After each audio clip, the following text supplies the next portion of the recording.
Hi guys, what's up? It's me, Dan Kids TV. Please allow me to share with you guys na meron akong gustong ipopromote sa inyo na product, and it is the Telesin battery made from our GoPro's camera.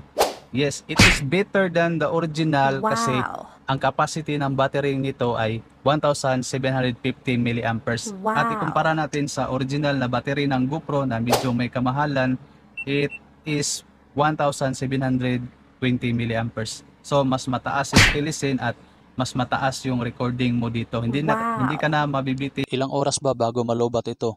Nagdidepende yan sa kung anong resolution ang ginagamit natin. The high resolution is madaling mag-consume ng battery kasi sobrang umiinit yan sa loob.